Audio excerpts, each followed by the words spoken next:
Taste the Daily. வீட்டில் இருந்த nursing மாணவி மாயம் 2 நாட்களுக்கு பின் கிணற்றில் மிதந்த சடலம். தந்தையுடன் செல்போனில் சிரித்து பேசிய மகளுக்கு 20 நிமிடத்தில் என்ன நடந்தது?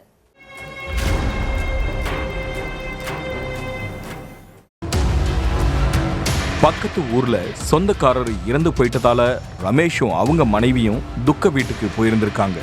மகள் சௌமியா மட்டும் வீட்டில் தனியா இருந்திருக்காங்க.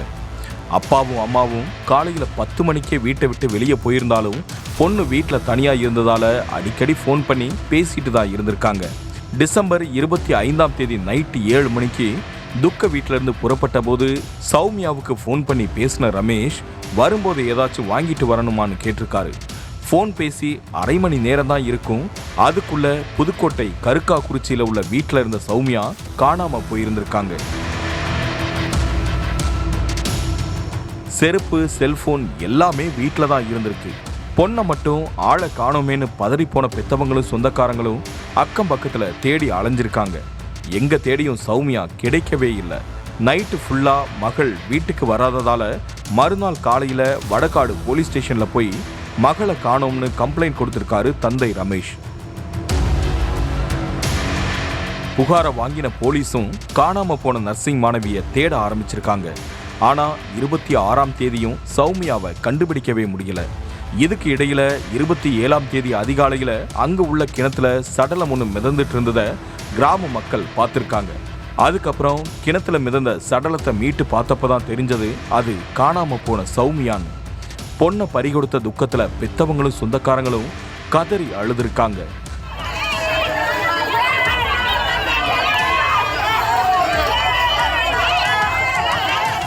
ஸ்பாட்டுக்கு வந்த போலீஸ்காரங்க சௌமியா சடலத்தை மீட்டு புதுக்கோட்டையில் உள்ள கவர்மெண்ட் மெடிக்கல் காலேஜ் ஹாஸ்பிட்டலுக்கு போஸ்ட்மார்ட்டத்துக்காக அனுப்பி வச்சாங்க.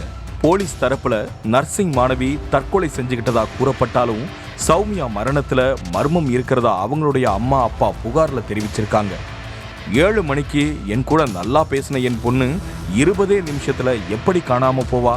கண்டிப்பா என் மகள் தற்கொலை பண்ணிக்கல, யாரோ அவளை கொன்னு கிணத்துல போட்டிருக்காங்கன்னு ரமேஷ் அடிச்சு சொல்றாரு. 7 மணிக்கு பிள்ளைக்கு சாப்பிட கொடுத்தேன். 7 மணிக்கு என்கிட்ட ஃபோனில் பேசுது. 7:20க்கு வரேன், வீட்டில் பிள்ளைய காணோம். வீட்டில் உள்ள பிள்ளை இந்த செருப்பு முத கொண்டு வீட்டில் இருக்குது, ஃபோன் இருக்குது, ட்ரெஸ் இருக்குது. பிள்ளைய மட்டும் தூக்கிட்டு போயிருக்காங்க. தூக்கி கொண்டு பொண்ணு அதில் கேனில் போட்டாங்க. அதோட சௌமியா காணாம போனதுக்கு மறுநாளே அந்த கிணத்துல போய் சொந்தக்காரங்க தேடி பார்த்தாங்க. அப்போ அங்க என் மகளோட சடலம் இல்லை, ஆனா அதுக்கு மறுநாள் எப்படி என் பொண்ணோட சடலம் கிடந்துச்சு, கண்டிப்பா யாரோ அவளை கொலை பண்ணி தான் போட்டிருக்காங்கன்னு கதறி இருக்காங்க சௌமியாவோட அம்மா.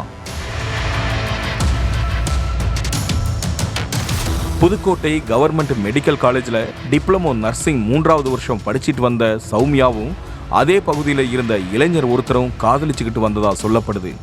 இருவரும் வெவ்வேறு சமுதாயத்தை சேர்ந்தவங்க அப்படிங்கிறதால இவங்க காதலுக்கு 2 வீட்டு சைட்ல இருந்துமே எதிர்ப்பு கிளம்பி இருக்கு. இந்த காதல் விவகாரத்தினால கொஞ்ச நாளாவே 2 வீட்டுக்கும் இடையில பிரச்சனை ஏற்பட்டு இருக்கு. சௌமியாவை யாரோ கொலை பண்ணிட்டதா அவங்க பெற்றோர் குற்றம் சாட்டுறதுக்கு பின்னாடி இந்த காதல் விவகாரம் தான் இருக்குன்ற பேச்சு அடிபடுது. முறையா விசாரிச்சு சௌமியாவோட மரணத்துக்கு நீதி கிடைக்கிற வரைக்கும் சடலத்தை வாங்க மாட்டோம்னு சொல்லி அப்பா அம்மாவும் சொந்தக்காரங்களும் பிடிவாதமா இருக்காங்க. அதோட சௌமியாவோட மரணத்துக்கு காரணமானவங்க மேல நடவடிக்கை எடுத்தே ஆகணும்னு போராட்டத்திலையும் குதிச்சிருக்காங்க.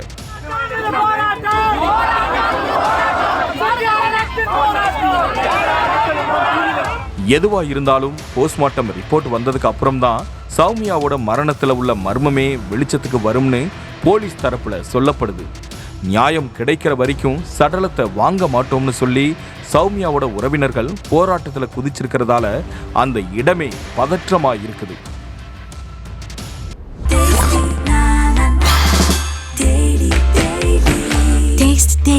Taste the Daily. செய்திகளை உடனுக்குடனும் துல்லியமாகவும் தெரிந்து கொள்ள சப்ஸ்கிரைப் பண்ணுங்க.